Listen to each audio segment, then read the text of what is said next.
दी गई है, अगर ऐसी आकृति बन के आ जाए और आपको फिगर काउंटिंग के अंतर्गत पूछा जाए कि आकृति में घनों या ईंटों की संख्या ज्ञात करना, तो घनों या ईंटों की संख्या ज्ञात करने के लिए कैसी विधि है ये आपको मैं सिखा रहा हूँ।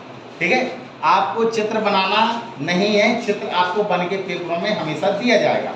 अगर बेटा आपको घनों या ईंटों की संख्या ज्ञात करनी हो तो ज्ञात करने का बहुत ही आसान तरीका है। क्या करना है कि सबसे पहले ऊपर आप देखिए कितनी ईंट बनी हुई है, जितनी ईंट बनी उसकी संख्या लिख दीजिए। कितनी ईंट बनी हुई है?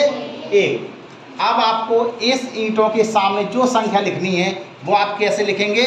इन ईंटों को ऊपर की संख्या जो लिखी हो उनको जोड़ के लिख देना है। कितनी ईंट बनी हुई है? एक, दो, ऊपर की संख्या को जोड़ दो तो दो और एक कितना होगा? तीन। अब आपको इस खाने को भरना है तो आपको क्या करना है कि जितनी ईंट बनी हुई हैं उनको लिख दीजिए, एक, दो, तीन, उनको गिन लीजिए और ऊपर वाली संख्या को जोड़ देना। तो तीन में तीन जोड़ेंगे कितना आएगा? 6। अब इस डिब्बे को भरना है। कितनी आकृति बनी हुई है? 1, 2, 3, 4। तो 4 को कितने के साथ जोड़ेंगे? 6 के साथ। तो 6 और 4 कितना होगा? 10। अब आकृति कितनी बनी हुई है? 1, 2, 3, 4, 5 और 5 को आगे वाली संख्या जो ऊपर लिखी हुई है उसमें जोड़ दीजिए। 5 और 10 कितना होगा? 15। अब बेटा आपसे अगर पूछा जाए कि ईंटों की संख्या बताओ, ईंटों की संख्या, तो ईंटों की संख्या बेटा कैसे निकालेंगे? जो बेटा ये संख्याएं लिखी हुई हैं इन सभी संख्याओं को जोड़ दीजिए। जो बेटा ये संख्याएं लिखी हैं इन सभी संख्याओं को आप क्या कर देंगे? जोड़ देंगे। जोड़िए। 15 और 10 25, 25 6 31, 31 और 3 34 और 34 और 1 35। आया बेटा समझिए? एक बार सुन लीजिए। अगर कभी भी ऐसी आकृति बनी हुई हो और आपको ईंटों की संख्या ज्ञात करनी हो या घनों की संख्या ज्ञात करनी हो तो आपको क्या करना है, जो शुरू में आकृति जितने ईंट बनी हुई हों उन ईंटों की संख्या लिख दीजिए। फिर दूसरे कॉलम में क्या करना है, उनकी ईंटों को गिनिए।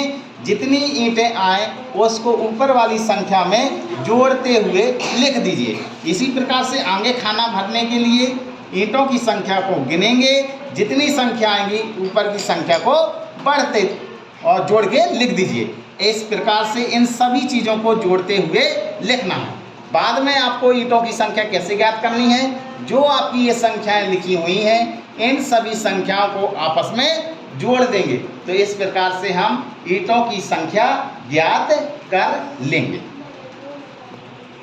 ठीक है। अब देखिए बेटा, अगर सवाल बेटा इस तरीके का आ गया, आपका सवाल इस रूप में बना हुआ है, आपका ऐसा सवाल बना हुआ है कि आपको वृत्त बने हुए हैं,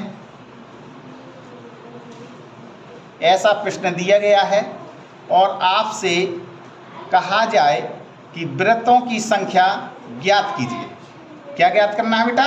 वृत्तों की संख्या ज्ञात करना है। तो आपको प्रश्न कैसे लगाना है? अगर बेटा ऐसा चित्र दिया जाए और कहा जाए कि वृत्तों की संख्या ज्ञात करो, वृत्तों की संख्या ज्ञात करो, तो बस बेटा आपको क्या करना है, जो रूप ऐसा हो उस आकृति को गिन लेना है। जो गिनेंगे इस रूप में बना है तो इस आकृति को गिनना है। अगर बेटा आपकी आकृति ऐसी बनी हुई हो, ऐसी बनी हुई हो, ऐसी बनी हुई, इनको नहीं गिनेंगे, नहीं गिनेंगे। तो आप क्या करेंगे, जो वृत्त दिए गए हैं उन वृत्तों को गिन लीजिए। कितने? 1, 2, 3, 4, 5, 6, 7, 8, 9, 10, 11, 12, 13, 14, 15, 16।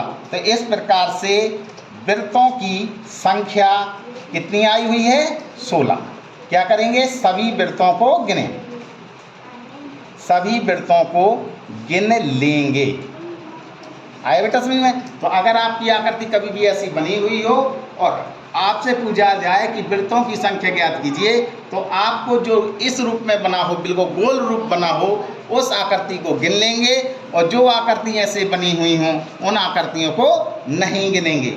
आप गिन लीजिए, बस वही आपकी वृत्तों की संख्या होगी। Thank you.